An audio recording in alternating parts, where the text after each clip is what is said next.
Hey, welcome to the Black Knight Nation podcast. I'm Sal Interdonado. The Black Knight Nation podcast is brought to you by Higher Echelon, a company run by Joe Ross, former Army fullback, former Army assistant coach, former Army officer, guest on the Black Knight Nation podcast. Check out our YouTube channel, Black Knight Nation YouTube channel. We got a lot of stuff from Army's 14-13 victory over Temple on Saturday on there, including the alma mater, Jeff Monken going crazy before the alma mater was sung, a couple other things on there with some shorts, and we have all our recaps from the season, and now we're going to talk the big victory for Army, 14-13 over Temple, with Cuthbert from Sidelines Army and Seth Mendelson from Black Knight Nation. Seth and I were at the game on Saturday, and it's one of those games. It didn't remind me a little of the Charlotte game because it was a more competitive game than the Charlotte game, but it was just a grinded out game where, we thought the first quarter went by fast, Seth.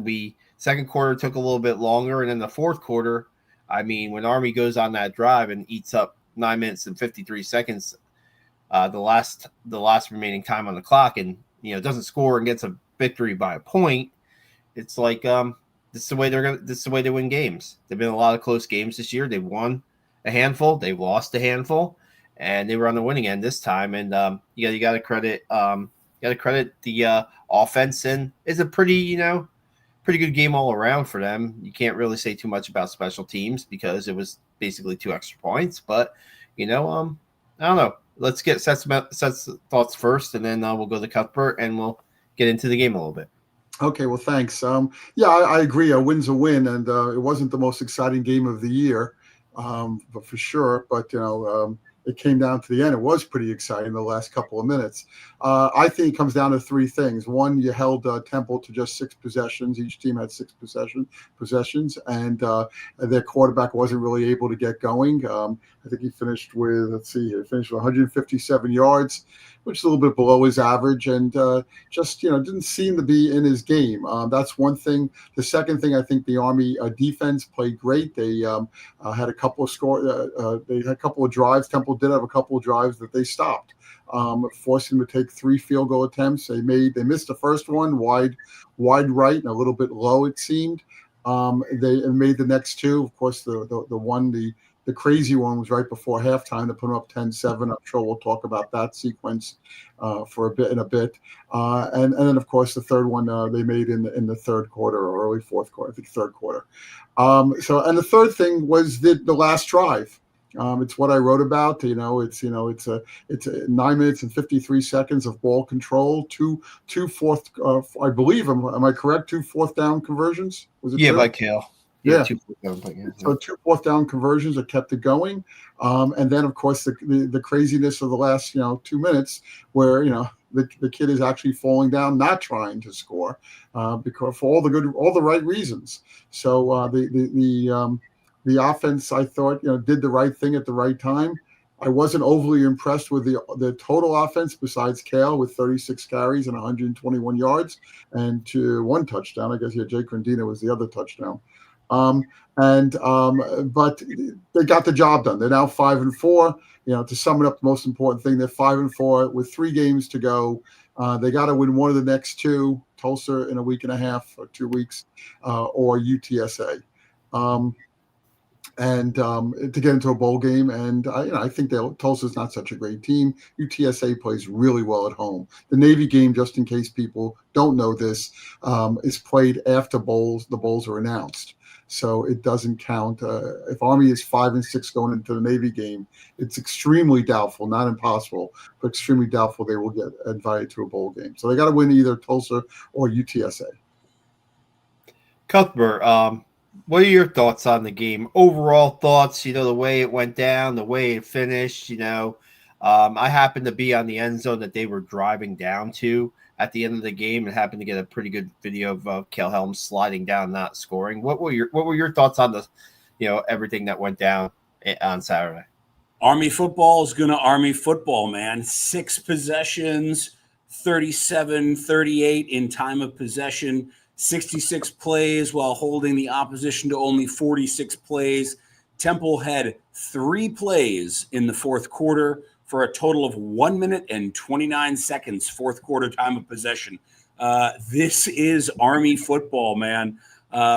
Temple is a incredibly improved team compared to the doormat that they were last year. Casey Keeler, the head coach, is his first year. He's really doing fantastic things with quarterback Evan Simon. I was particularly impressed by Simon and his quick release. I do have a note here I would like to say. Seth, you had spoken highly of the defense. I agree completely. I thought they played very well by and large. What I really loved was, I know we didn't get any sacks. I think we are still under 5 sacks in total for the season. But I felt like for one of the first times this year, I felt like I was really seeing schemes and blitzes and stunts being run on defense and getting pressure on the opposing quarterback. As I said, Simon, he's got a quick release. He's a very, very good quarterback. He did go 15 for 25. I think he played better than that stat line would have you believe. But I was very happy to see guys like Andon Thomas getting their hands up, getting in the backfield, creating some chaos. He had to throw the ball away 2, 3, 4 times. I was very, very pleased to see that. That is an aspect of our defense that's been missing for much of the year. In terms of the offense, I was very pleased, obviously, with the play of Jake Rendina. Carson Smith didn't have quite as many carries as Rendina, also carried fairly well. Cale Helms, once again, story of the game, 36 carries. What was it, 118 yards and a touchdown, puts the team on his back. Love to see it. Love even more that it's a bye week, because I don't know how many 35 plus carry games Cale Helms can keep on his shoulders. We'll just have to see. But you know what? I put it on Twitter. A win is a win. You win by 1, you win by 100. We obviously could have scored twice on that final drive. Chose not to. It was the smart play. I don't care that we won 14-13. We got the W. There's no reason to get that third touchdown and go up by 8 and kick the ball off to them with a minute to go. That's unnecessary risk taking. The last thing I'll say about the game is when Cale Helms made the sort of back-to-back slides at the end of the game, he did one, but then it turned out he was a yard short of getting the first down, so they had to run one more play. He did it a second time. Once he did that second slide right outside of the end zone, it was very clear on the television that the entire offense was celebrating in unison for the win. That really made me feel good as an Army fan, seeing that ethic and that ethos of the team, that it's not about one guy. It's not about padding your stats. It's not about making sure you get your highlights. It's about making sure the team gets the win. That felt really good. And then obviously Coach Monken at the end of the game in front of the core of the cadets, you had a great video from it, Sal. He's pumped to be there. You know, this is a just win mentality. Love to see it. It was a stone cold win. It was a hell yeah win on Saturday, no doubt. Stone cold Steve Austin. Real quick about Cale Helms. He hasn't turned the ball over, I believe, since the North Texas game. I mean, that's a lot of that's a lot of plays ran. That's a lot of protection of the ball, a lot of ball security. And I looked him up. He has 209 carries on the season. That ranks second in all of FBS, behind a running back from Oregon State named Anthony Hankerson, by the way, has 212. So by the end of the season, Cale will be probably the NCAA FBS leader in carries, in total carries this season. Crazy, considering, first couple games he was splitting time, right? I mean, he wasn't the full-time starter probably till fourth game maybe of the season. And now you look at it, and this is no doubt his team. We want to get to a couple comments, and then we can get to the offense. We have Van Davis says, need to be more creative on the offensive side to keep defensive honest. They were stalking the box during a lot of the game. Seth and I were talking about this in the press box a little bit in the first half. Did they run a reverse play one time to Noah Short? I mean, that was about as creative. It was pretty basic, package stuff from Army. It was just like, we're gonna just run the football at you. If we gain 3 to 4 yards, great. We're gonna, they didn't get the fourth down too much in the first half, but I mean, I don't know about you guys, but you look at the Air Force game and you saw how they opened it up a little bit, right? it just wasn't. They didn't open it up much against Temple. I don't know what your guys' thoughts are. I'm like, where was the creativity that we had against Temple? Well, I mean, versus Air Force against Temple, it was they didn't have any really. So Well, what's interesting about whether they're going to sort of open up the playbook and we're going to see something more akin to what we saw versus Air Force, or are they going to play more conservatively, which is like what we saw yesterday, or really more prototypically, I would say, would be like the Charlotte game. There was the reverse to Noah Short. Obviously, there was the 4th and 1 pass to Parker Poloski for 26 yards, the one completed pass of the game. That was sort of unexpected. It's kind of a naked reverse bootleg. I put on Twitter, it was like a, oh yes, oh no, oh yes kind of play. But other than that, they really didn't open up the playbook. And I have to wonder about the coaching staff. They must have it set prior to the game as to if the playbook is going to be sort of opened up or not. It felt like against Air Force, the playbook was by and large kind of opened up for the entirety of the game. With Temple, their defensive line, not known for stopping the run, lo and behold, we're able to hold the ball for over 37 minutes. So maybe the coaching staff is thinking to themselves, we do not want to open up this playbook unless we absolutely have to. Didn't absolutely have to, so then, they didn't. Obviously, the drawback of that is if you wait until you're late in the third quarter and all of a sudden, hey, we got to open up the playbook because we got to get desperate. Well, that's when all of a sudden you start having 3 and outs and you start losing control of the game.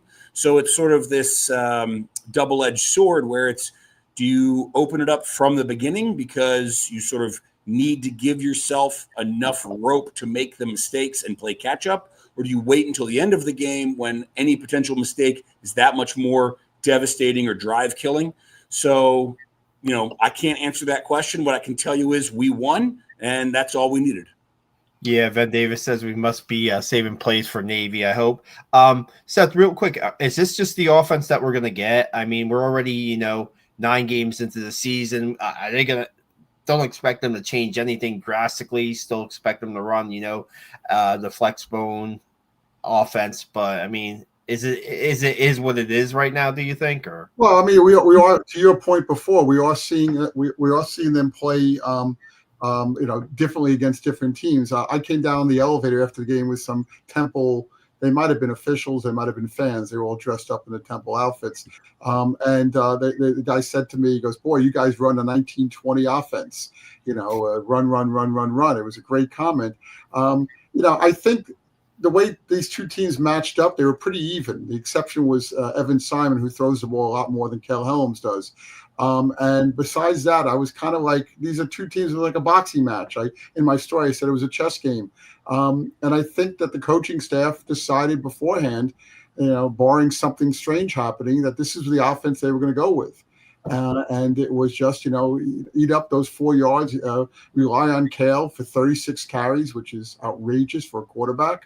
And he did it once. We got, 41 against North Texas, was it?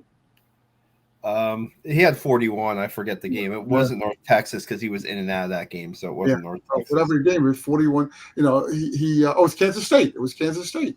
Yeah. And so I think this is Army football for their foreseeable future. Are they going to change when they get to a UTSA or to a Navy? Can we expect something different? They better be, because Navy and UTSA are two pretty good teams, and they're going to watch the film. They're already watching the film, so then they're going to know what to do. So you better come up with some changes if you want to beat those two guys. Tulsa, I don't think, has the talent, but you got to try something different too. There. One other thing I'll say about Noah Short, he was held to 18 yards. Let's see. Noah Short was held to 26 yards on 6 carries. The openings weren't there for him outside. They knew what he was. It seemed that they knew when he was getting the ball and he was going to go outside, and he just wasn't getting, past the corner to make what he does. He did so well in the past. So I think that hurt him there. But this is a Kel Helms show. Let's be honest. We all know that, offensively. Yeah. And Cuthbert, I mean, and even Seth, the true triple option when you're reading and pitching. We don't see that a lot. So that there's no outside game there. They tried it one time against Temple, and it went nowhere. I mean, we're not seeing the true read, draw the defender in, and if it's there, pitch the ball. And I mean, it's just not there. It's just not there this season. It hasn't been. There's been no outside threat, so that's when the defenses can really, crowd the box and say, okay, let's get into the phone booth and see who can win. And I'm sorry. Let me just say this. To your point, we don't have a fast running back. We have fast slot backs. Our running game, we rely on the fullback, and these guys aren't that fast. They're big and they're strong. And they go up the middle. To run a true option, you need a fast running back to get, so the quarterback can, either pitch or keep the ball. We're not seeing that. They're relying on Noah Short from the slot back position. And when you see him do that, you know what's going to happen. If you're the defense, there's a good chance he's going to get the ball and go outside. So you allocate for that. Well, I don't know if the true option plays that we were seeing last year, if the reason why they're not here this year is because, it's our second year in the league. We were very, very good last year. I mean,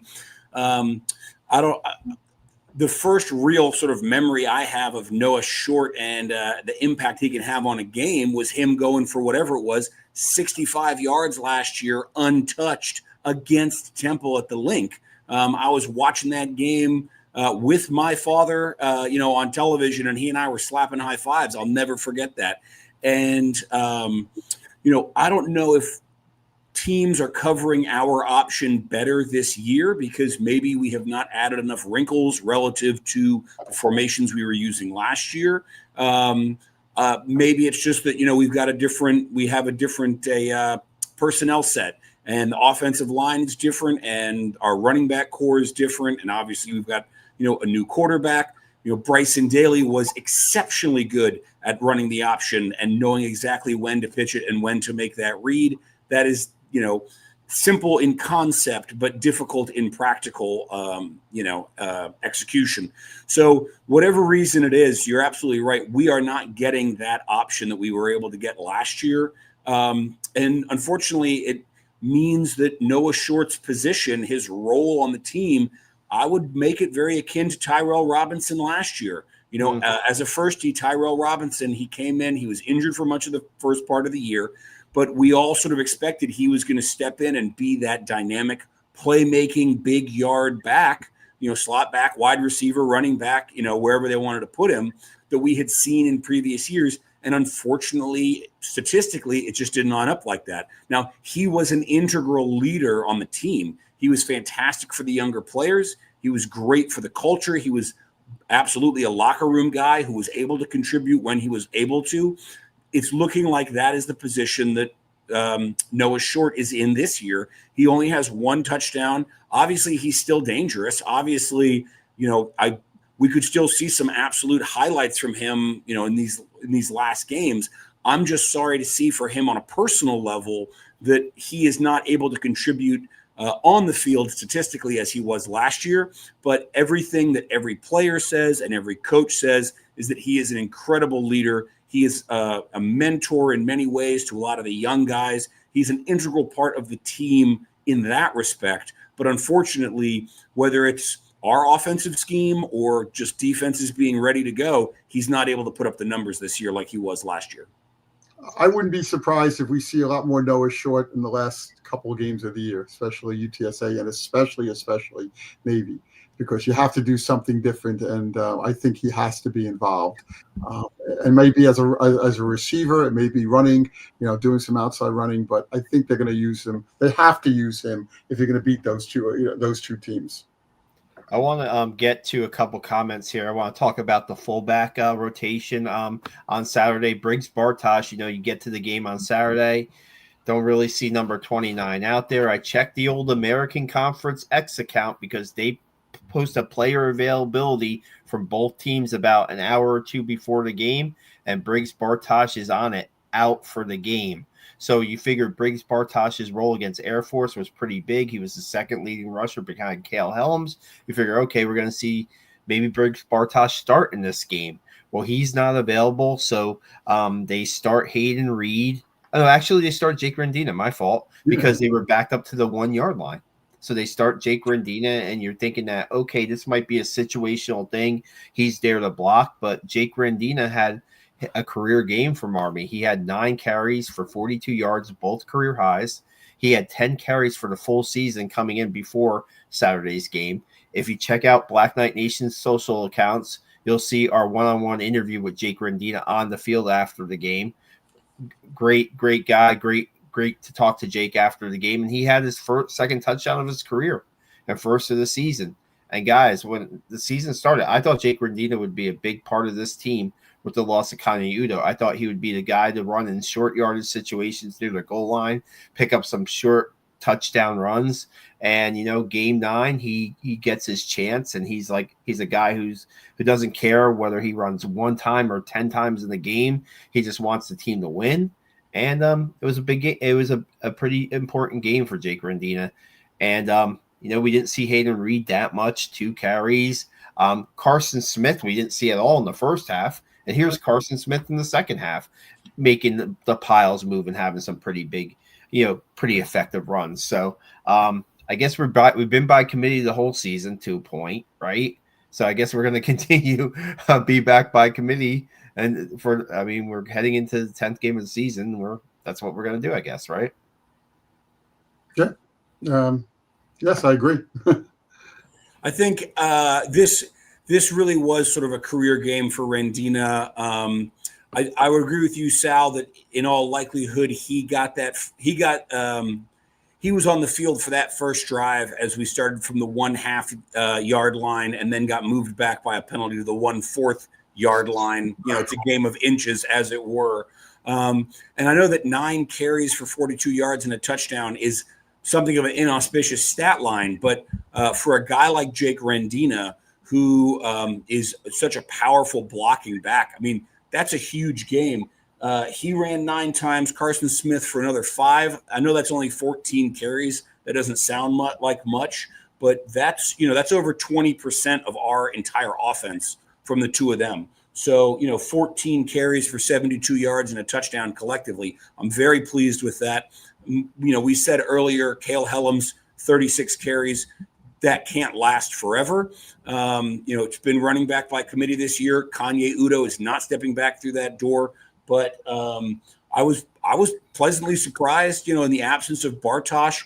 Bartosh, he's a big, strong guy. He lifts with the offensive line. But we saw a 75-yard touchdown against North Texas. He's got some breakaway speed, not unlike Kanye Udo. So I think that our running back room is probably, in terms of the future, I think it's right where it needs to be. In terms of next week, I think it could probably be a little bit stronger. But, we're above 500. We're 1 win away from bowl eligibility. We're 1 win away from the CIC. And, as the season goes, I'm obviously a little bit disappointed based on my preseason predictions. I may have been a little bold, but 5-4, and, the world is our oyster. Cuthbert, I want to say, why can't it last forever? 3 more games. Forever is the season. Why can't it last? It seems, this guy's going for 41 carries against Kansas State. He's going for 36 carries yesterday. I think he had a couple other games where he was in the high 20s or low 30s. As long, knock on wood, he doesn't get hurt. This kid seems to be, give me the ball, much like Bryson was last year. And if it's working, and it did work, you won the game. It was ugly, but you won the game. If it's working, why not keep doing it? Put it on the other team, and then hopefully, if they're putting 9 or 10 guys in the box, then maybe you'll throw over them once in a while and mix it up a bit. But he wants the ball. He's not a fragile kid. He gets hit and he gets right back up every time. I would keep doing it, until it breaks, until he says, I don't want to get hit as much as I do, because it's working. Tulsa is going to be a different game, but UTSA, you got to control the ball. You're going to beat them at their home. You're going to have to control the ball. And you're not wrong there, Seth. Like you said, we only have 3 more games left in the regular season. We got a bye week coming up this week. Then we got Tulsa, we got UTSA, and then we have another bye week because, I don't know if we've mathematically been eliminated from the American Conference Championship, but I think it can safely be said we will not be playing in it this year, which, it is what it is. So, much like Bryson Daly, Cale Helms, he seems to get stronger as the game goes on. He, the more he runs it, the more contact he takes, the stronger he seems to get. So, hey, look, if he's the horse that we're going to ride, let's ride him to victory. Also more confident. Not only that, he gets more. You can see the confidence that exists with this kid. I saw it yesterday in the press conference. I saw it during the game and then the press conference. He's a confident kid, and it's growing week by week. You didn't see that week 1 or 2, when he first got in there. Now you do, and it's impressive. It really is. Yeah. By the way, I think. I'm sorry. Go ahead, sir. No, go ahead. You go. I was going to add that I think we have a very limited chance of making the playoff, the American Conference playoff. Navy controls its own destiny. If it wins the next 2 games, it's in. South Florida and Memphis, the next 2 league games. It's a tall order. Yeah, it's a very tall order. One's home and one's away. But if they win, they're in. And that might be good for Army, for the Army-Navy game, because the reverse that happened to us last year. I think we were tired with Navy, the Navy game. It could work in our favor. So let's see what happens. Long way to go. Yeah, I think I don't know. I like to see North Texas and Memphis or South Florida play in the championship game. That's just me. Real quick, talk to Coach Monken after the press conference about Briggs Bartosh and maybe what his injury status was. And I asked him if he thought that Briggs would be out for a while. And he says he probably thinks he could be – the bye week will help, and maybe he'll be ready for Tulsa. So – hopefully we'll see Briggs Bartosh back out there for Army in their next game 2 Saturdays from now. As far as Cale Helms, there's no shortage of confidence with Cale Helms. There's stories about when he was 3rd string on the depth chart in the preseason, he thought he should be the starter. And that kind of moxie is what makes Cale Helms who he is. That kind of moxie, he's a tough guy. He's strong-willed. He's confident. He's smart. He makes the smart plays. He doesn't force too many balls. He doesn't make too many. Maybe that's another reason why there's no outside game. The pitch, he hasn't really, if it's not there. I think there was a couple times when I'm in the press box, I'm like, pitch the ball. He didn't. He kept the ball, and did it. I guess that part of the offense, it is what it is. Let's get to, let's see. Brian wants, used a week off to prep for Navy this year. Maybe they'll be playing in the conference championship. Yep. And good thing about bye is to get healthy. Yeah, this team's banged up. Paulo Generali, right? The right guard for Army, starting right guard. The last drive of the game, he's not in the game. Braden Bartosh is a senior who Coach Monken talked about in his press conference, how he's really appreciates the improvement that Braden's made since his sophomore year to now, and to be able to be like basically almost like a 6th starter for them. He's played left guard when Jeff Coates been a little bit banged up. He's played right guard when Generali needed a little breather and a break. So the offensive line and give a senior, a guy who's worked his tail off, to stay in the program, worked his tail off, and he was on the field for one of the more important Southern Cuthbert, that's one of the more important drives of the season right there, right? You'll get that drive, Temple wins that game. You fall to 4-5, I know you have the Commander Chiefs trophy, but that's one of the bigger drives of the season right now. I don't know what you guys think. Well, going back to that fourth quarter, we had the ball. And we ate the first about 4 minutes of clock with a drive. And then, as I said before, we Temple got the ball back. They proceeded to have their only 3 and out of the day. What a terrible time to have it. We get the ball back. We had, 9:51, 9:53, something like that on the clock. Yeah. At no point in that drive was I thinking, hey, we're just going to, when we got that ball at 9:53, I'm sorry, I keep saying 9:51.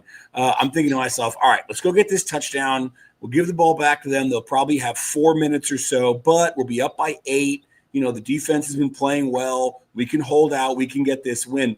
It wasn't until we were under 3 minutes where I sort of looked at the clock and rubbed my eyes and thought, oh my goodness, we could potentially just run the ball and just run the clock out. And we did. I was obviously very nervous to see Generali on the ground like that. I would not expect that we hear about his status this week or, potentially maybe next week on the press conference leading up to Tulsa. Maybe we'll get an update, but you know how Monken is. He plays the cards close to the vest. I was very happy to see Bartosh come in. To your point, Sal, what Coach said about him and the praise after the game, that's really good.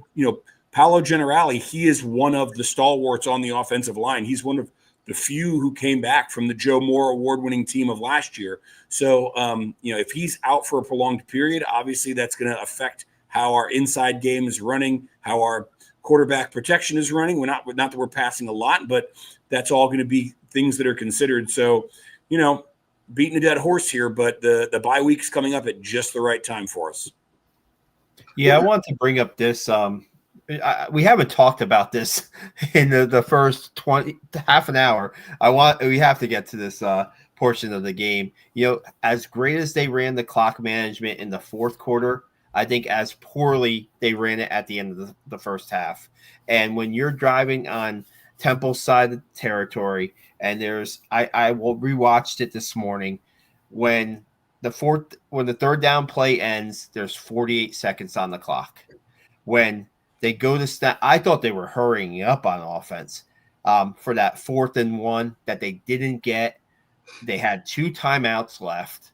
They didn't use the timeout. They ran under center, and they ran a play, and there was a missed assignment. Running back missed the gap. Linebacker shot it. Cale Helms lost for 3 yards. After the press conference, I asked Coach Monken a little bit about it, and there's talk of just picking up the first down real quick, saving your 2 timeouts just in case you get a tackle for a loss or a lost play after you pick up the first down. He didn't anticipate the 4th down would be the lost play. And then I'm like, why the outside than the middle? You're running the middle. Why not just why not just QB sneak it for a yard? I don't recall. Seth, I don't know if you remember his explanation. I do. He said that they hope to get the first down. They had 2 timeouts left. He was hoping to get the first down. They quickly get another play off. They can use a timeout there, then a timeout for a field goal. I agree with you. I thought, I think Monken, what he does on fourth down plays is incredible. But that was not the place for a 4th down, a 4th down play. You have 26 seconds left. The upside is limited to 26 seconds. You're at best, barring some miracle pass or something, at best, you're looking at a 30-yard, 35-yard, 40-yard field goal. That's the best thing that could happen. The worst thing is what happened. It wasn't the worst. The worst thing would have been a touchdown. They almost got one. But it was the second worst thing was them getting the field goal at intermission and going up 10-7, and all of us sitting there saying, okay, now what? Fortunately, we were 4 for 4 on 4th down conversions in the second half. Yeah. But I would not have done that. I agree with them almost every place, including the famous play, the 4th and 1 against Rice in 2019 or 18. Okay, I agree with that. I did not agree with this. The upside was limited to 26 seconds. Like Brian says, call a timeout. Just call a timeout. Or do that. Yeah. 48 seconds after the clock runs after the 3rd down. You call a timeout with 48 seconds left. Now you say, wait, we don't want to give Temple a lot of time. Say we miss on the 4th down, and now so Temple's going to have the ball with 40 seconds left instead of the 27 that they got the ball. But the momentum. I think that whole possession prior to the end of the half, obviously, we're giving the ball up and we end up giving up 3 points. But as Coach Monken jogged off the field and was getting interviewed by CBS Sportsnet, they asked him specifically about that and the disappointment that he was feeling. And he said, listen, we've been super fortunate in terms of our play calling and execution. I think it was the last 4 games in a row we have scored at least just before halftime or as time expired, 4 games in a row. So it's something of a regression to the mean. You can't always orchestrate a perfect last minute, as time runs out field goal. Obviously, I think that at 4th and 1, maybe we don't need to be doing a QB read, that rolls to the side. Maybe just a QB sneak forward to get that yard and then call the timeout. Maybe we were being a little too clever by half. That being said, we've been very, very fortunate in terms of our ability to steal points right as either the half or the end of the game is expiring. As of late, it didn't work out this time. C'est la vie. I will say, Army was very lucky on that Temple drive that they had to settle for a field goal. That throw to the tight end was there for a touchdown with a second left, right? That could have been 7 for Temple. And if that's 7, that really changes the tide of the game. I thought that was one of the very few unforced errors by Evan Simon, where if he makes a better throw there, the entire trajectory of the game is different if they get that touchdown.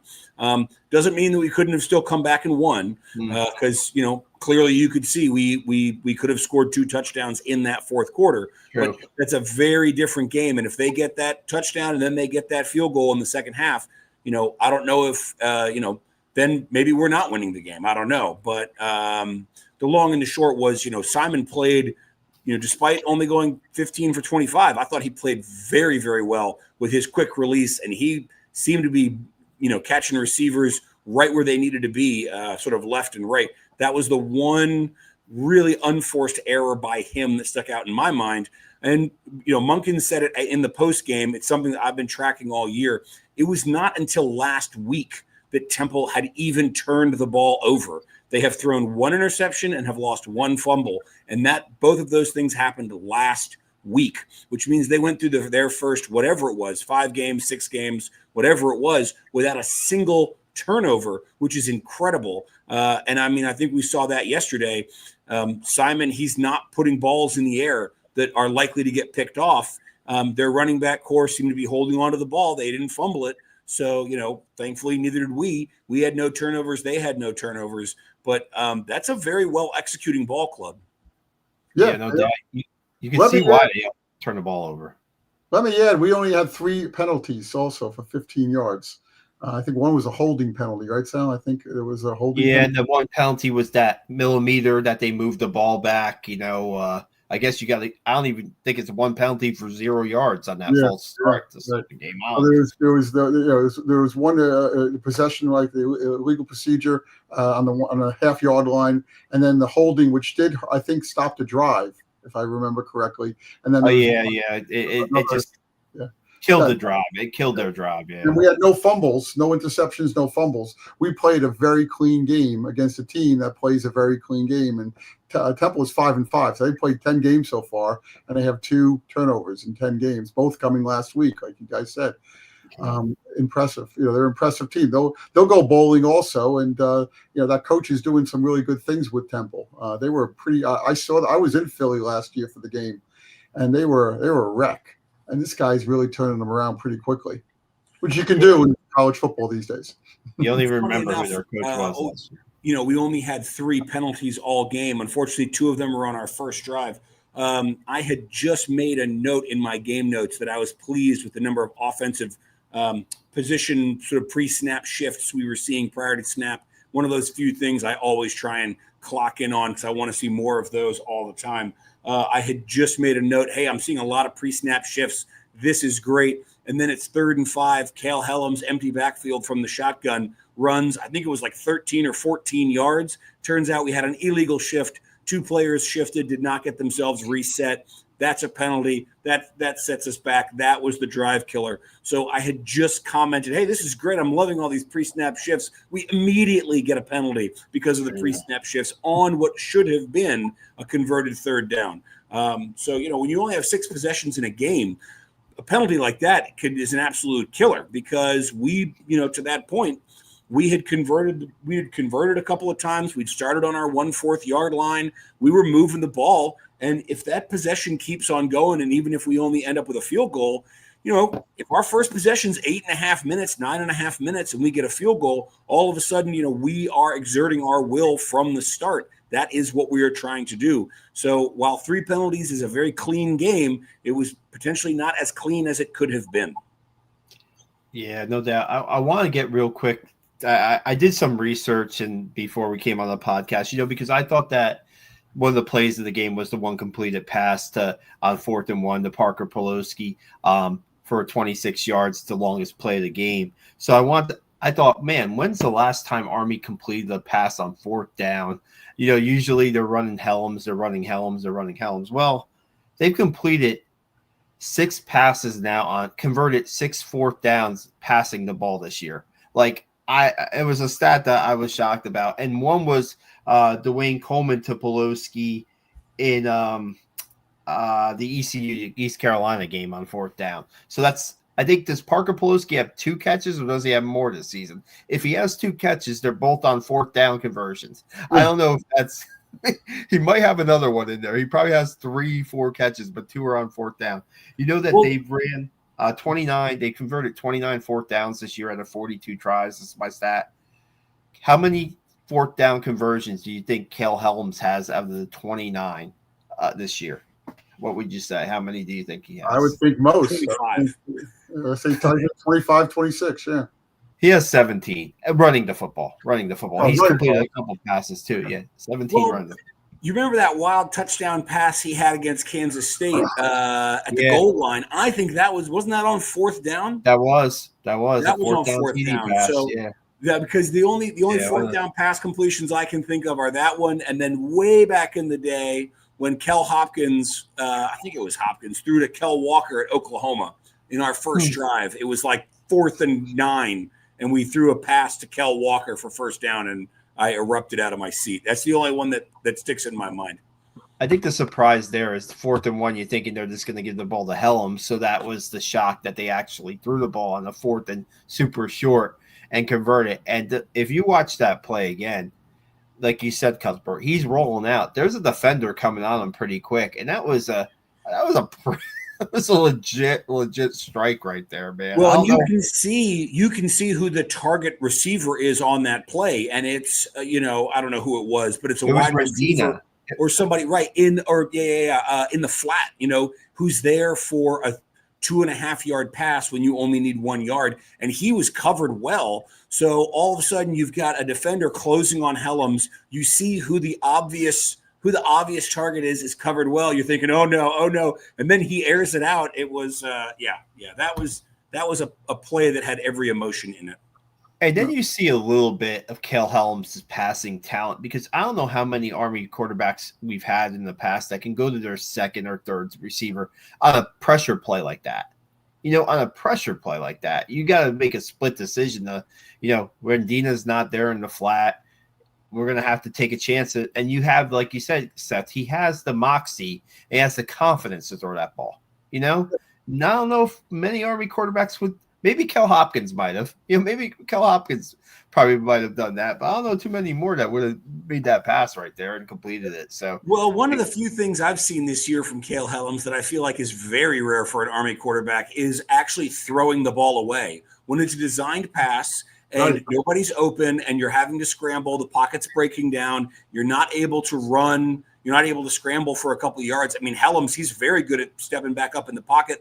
We saw at least one draw yesterday where it's designed to look like a pass and he goes for the run. But this year I've seen him. This is such a low bar for Army quarterbacks, which is hilarious. But it's like, oh yeah, I've seen him throw the ball away 3 times this year, which is an insanely low bar. But for an Army quarterback, it's what I love to see because it shows that he is going through his. He is going through his, progression of, he's number 1, he's number 2, he's number 3. I don't have anything. They're coming down on me out of bounds. My opinion on him, he's a better passer deep, 30 yards, 25 yards, 30 yards than he is short. And in my opinion, I've been watching Army football for decades. He's the best deep throwing quarterback Army's had since maybe Lehman Hall in the 1970s with Connie Brundage.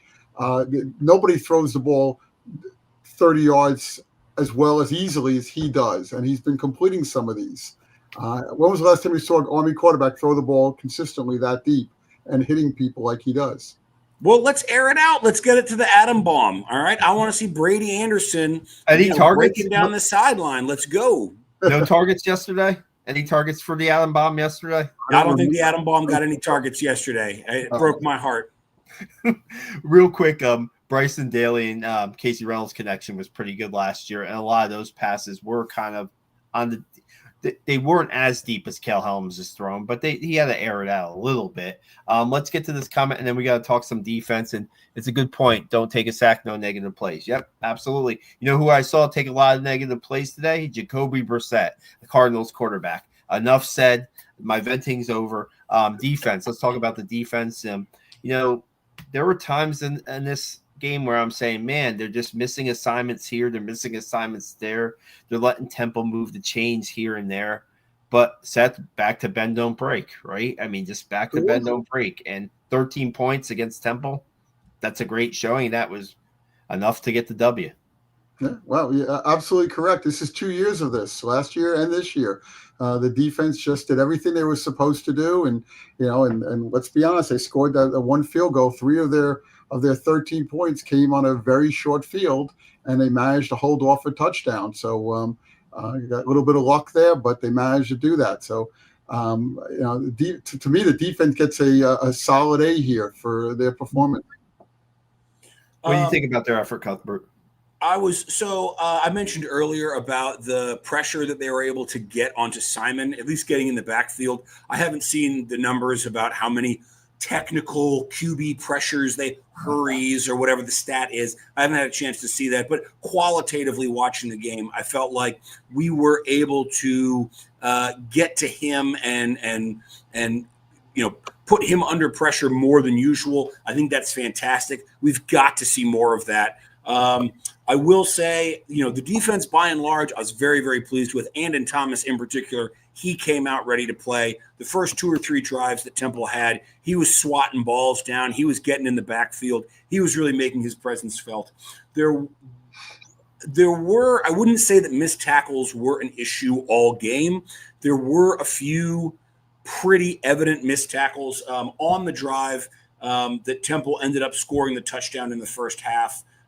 There was a horrible missed tackle where it was an inside run. We should have had a tackle at the line of scrimmage, and the Temple running back basically just it was just a straight up stiff arm. It wasn't even from an angle. Was able to sidestep and ended up getting about 10 yards, and that was really, really tough to watch. So missed tackles, they're the kind of thing that do happen. I wouldn't say that we had a lot of missed tackles yesterday, but there were a couple that were in really bad spots. If that's not a 10-yard run, if that's a 1/2 yard run, which it should have been, that could potentially change the complexion of that drive. That was the drive that they ended up getting their one and only touchdown on. So, if you're going to play this Army football style, we're only going to get 6 possessions. It's going to be something of a chess match. The margin of error is so small. So again, I tip my cap to the defense because Evan Simon and Temple, they have been doing really great things under Casey Keeler this year on offense.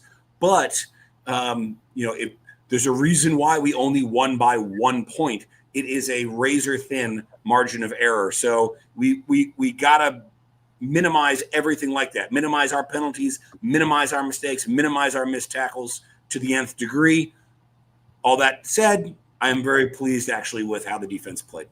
Well, how many games this year have been that close, win and lose? Kansas State was close. This game was close. Air Force was close. Those are 3 games we won. And then you have the games that we lost. North Texas, overtime. Tarleton State. Overtime. Both games were winnable. This is the season. Last year, like Monken said to Sal and I after the press conference, last year they were blowing people out. This year they're winning and losing by 1 score and sometimes 1 point or 3 points. You know what, real quick, the point differential for Army in American Conference games, in the 6 American Conference games, is 0. 130 points for, 130 points against. You know what the point differential of them for the season is? It's 201 points for, 198 points against. There were only 3. That's how close this team could easily be 3-6, or they could be 7-6 7-1. I don't know. I mean, they could easily, or 7-2. They could easily. It's so. I guess when you run an offense like you do, and you run the last 953 off, that's how you win games. And Cuthbert, real quick before you go, 6 quarterback hurries for the game. So great point by you. 6. Okay, that's a lot. That's a lot. I mean, that's the thing, and we're not getting sacks, but we're getting 6. We're getting 6 hurries. But to your point, Sal, about that point differential, which is an insane statistic that we are even in American League play, and that overall we're only at a difference of 3.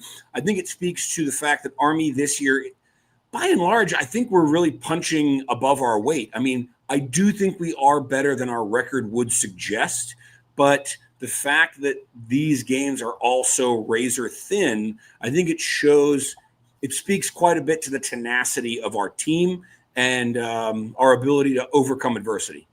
Yeah. I got a note from one Army fan that texted me saying the bowl game against Missouri, Tyre came in for Christian Anderson and converted a 4th down pass. Do you remember that, Cuthbert?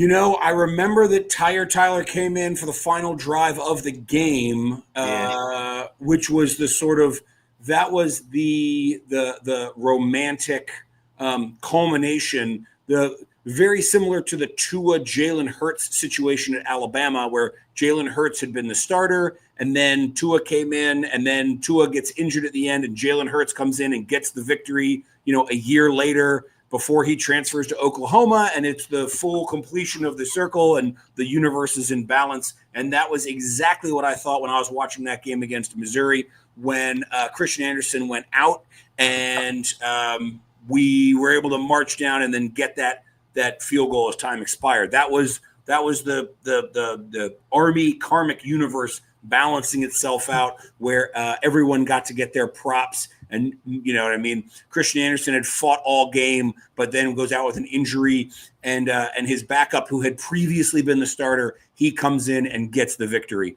So no, to answer your question, I do not remember that 4th down play, but I do remember that game. I do remember that game well, in between my 12-ounce curls. There we go. Hey, before we end the podcast, thanks for everybody and your comments and for watching us. Can we talk bowl now? Can we talk possible bowl predictions? Because they're 1 win away. They're going to be heavily favored against Tulsa at home. I know you don't want to. I know the Army. I know Jeff Monken during his Tuesday press conference against Tulsa is going to say, they have good athletes and they're well coached and that kind of stuff. But you're playing at home. It's senior day.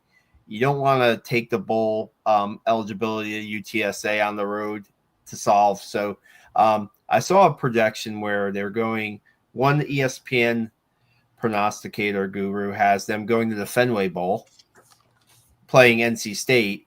Another one has them going to the Armed Forces Bowl, playing Arizona. And so I think those are 2. I was talking to somebody, maybe it was in the press box, I don't know. I wouldn't mind seeing a game at Fenway Park, to be honest with you. I don't know. Yeah, we go up there for that, right?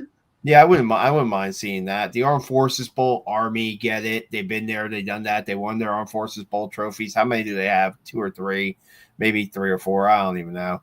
But now we can actually talk about, they're going to have an extra game probably. They're going to have a 13th game. I did my homework knowing you were going to ask that question. So basically, it seems that we're going to play probably what the people I've talked to and I read, a Big 12 team. Baylor was mentioned. Arizona State is another one. I think there was a third one, Texas, another Texas school. There's a third Texas school in there. But I also heard the Fenway Bowl too, and that'd be kind of cool, except it's going to be cold. So, yeah. And nobody wants to play up in a cold, in a cold stadium. When is the Fenway Bowl? Do we know? It's earlier. It's an earlier bowl. The Armed Forces Bowl is January 2nd, I think. It's after New Year's. February 27th, or December 27th. And CBS Sports, which is just one of many, has Temple in it playing Wake Forest. Well, I have a good friend, recent graduate, Omar, recent graduate of the academy, who dabbles in some coverage of Army football, amongst other things, for another podcast that shall not be named, but who's a great guy and a good friend of mine. You can name the podcast. That's fine.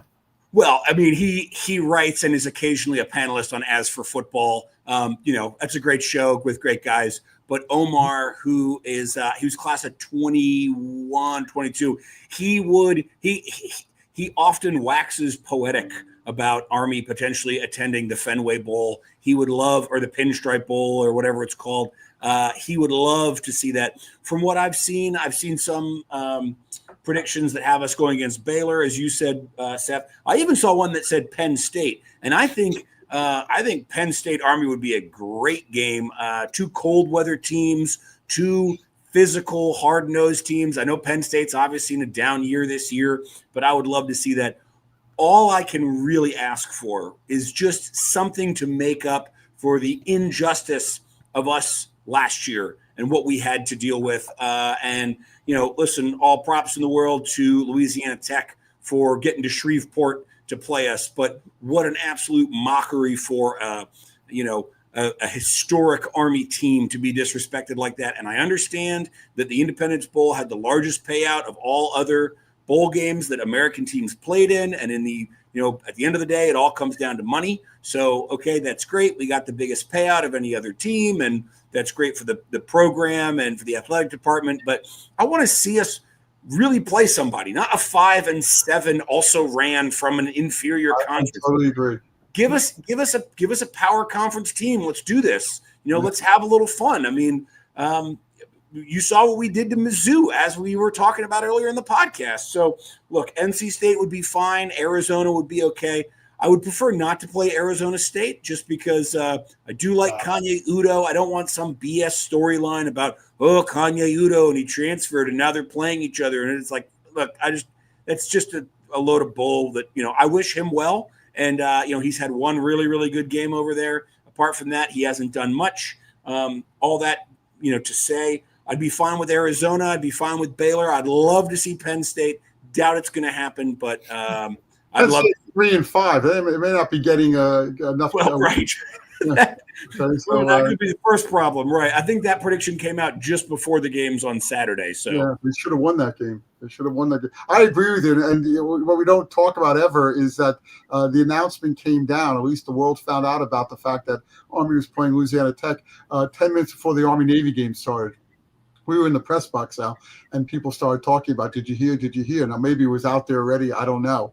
But it was like, really? Louisiana Tech, right? Louisiana Tech? Yeah. Well, I think in the press box, it was Marshall couldn't play. I think it was Marshall couldn't play in the press box. Well, maybe that was it. Maybe that was it. Yeah. You got to remember one other thing, Cuthbert, is that between the end of the regular season and the first week of December and the bowl games, 2 or 3 or 4 weeks later, a lot of kids transfer. So they don't really transfer from Army or the service academies. So the team that we're going to play, usually we're going to play a 7-5 team, a 6-6 team. A lot of kids are, the coaches sometimes aren't sticking around for one reason or another. A lot of kids do leave, and that's the benefit to the service academies and to Army.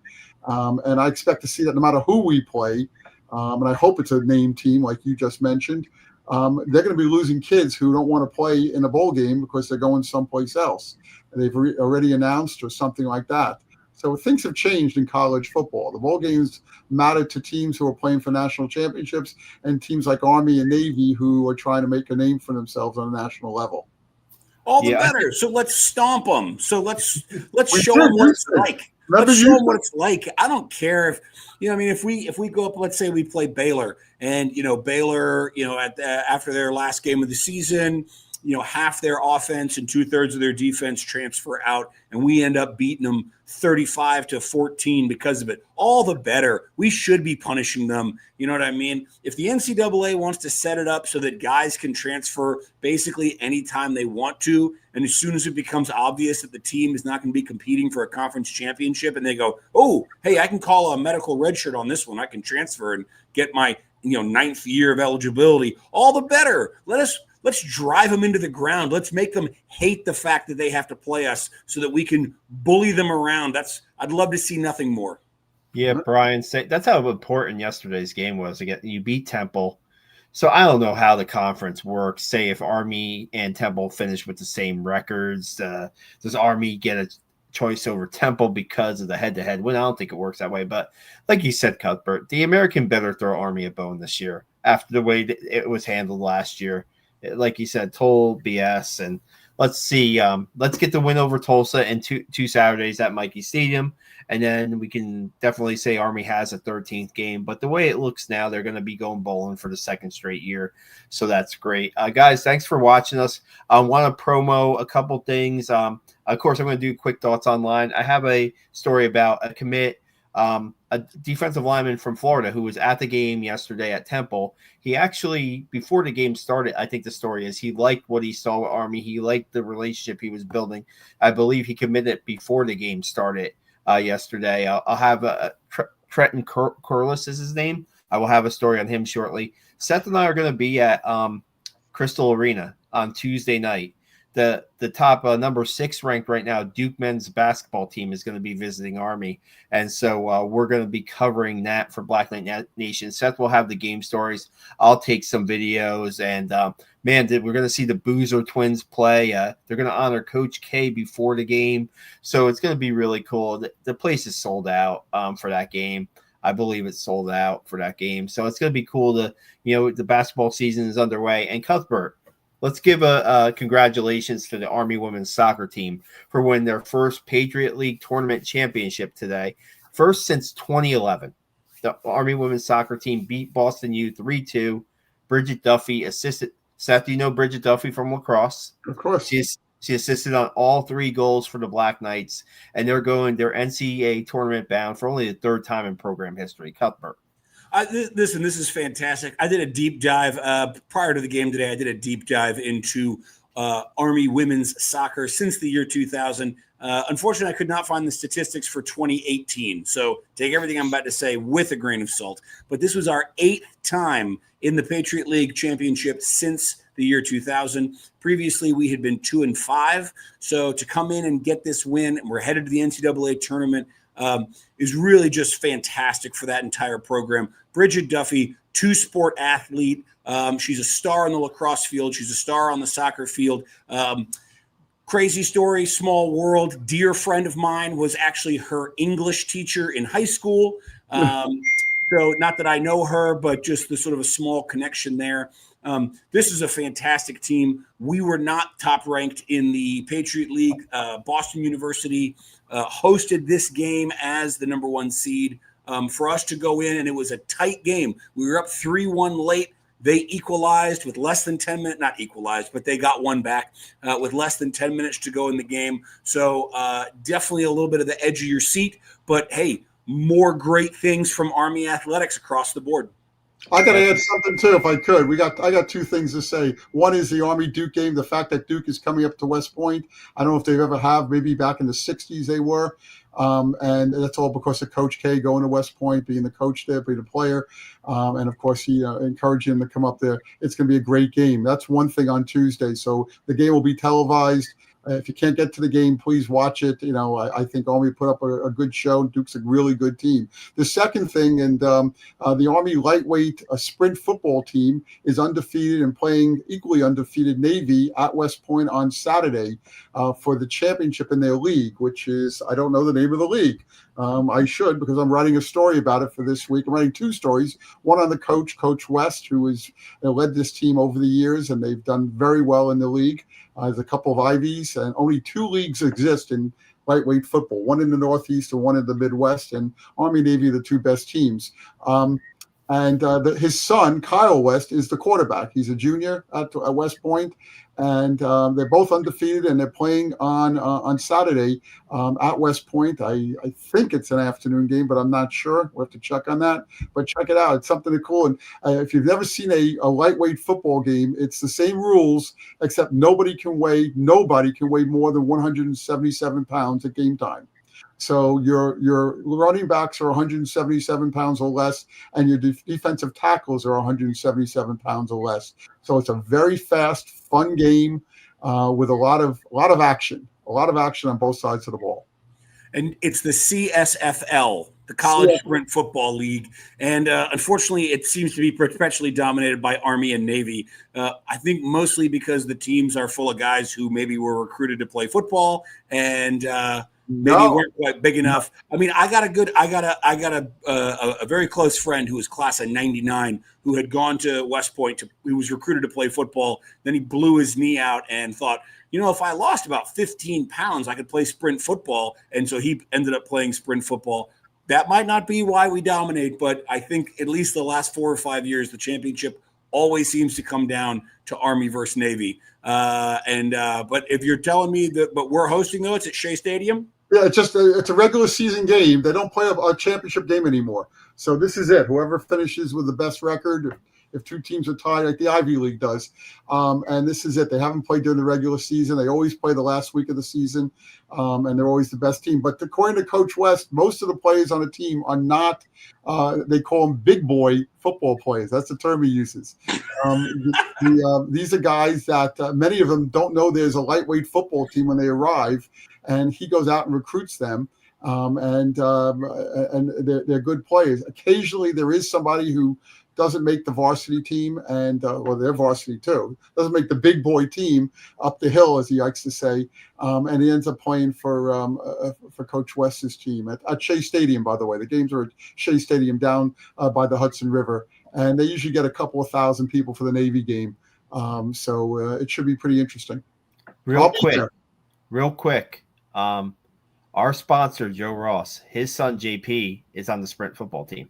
Joe Ross played fullback for Army, and his son JP, who played football at the prep school, is a player on the prep school team.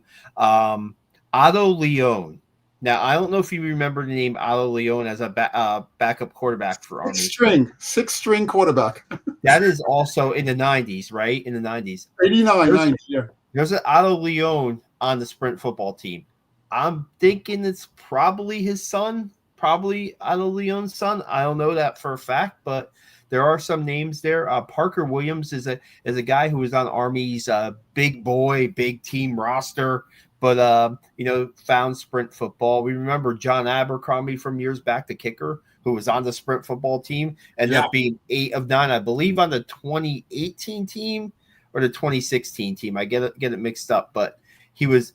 I think he was 18. He was pre-Moretzky. Yeah. So he came from sprint to the big football team. And there's a player named Merrick Abergast. He played high school football with Kyle West at O'Neill High School. That's right in Highland Falls. So good connections there. You want to go see some football on a Saturday.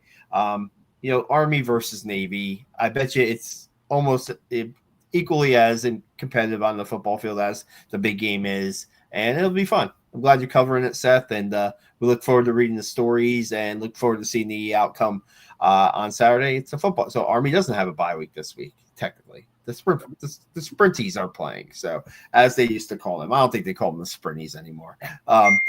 Man, great. Thanks, guys, for joining us today. We got in some other Army sports, some other Army happenings. Probably should do that more often on this podcast. Really appreciate the input of Seth and Cuthbert on that. And thanks for joining us today. We'll probably going to take a hiatus next Sunday with the bye week. Maybe we'll get Seth's thoughts on the sprint football team. We'll get back to you soon on the Black Knight Nation podcast. Thanks for joining us tonight. Have a great night. Thanks, Cuthbert. Thanks, Seth. Good night. Go Army.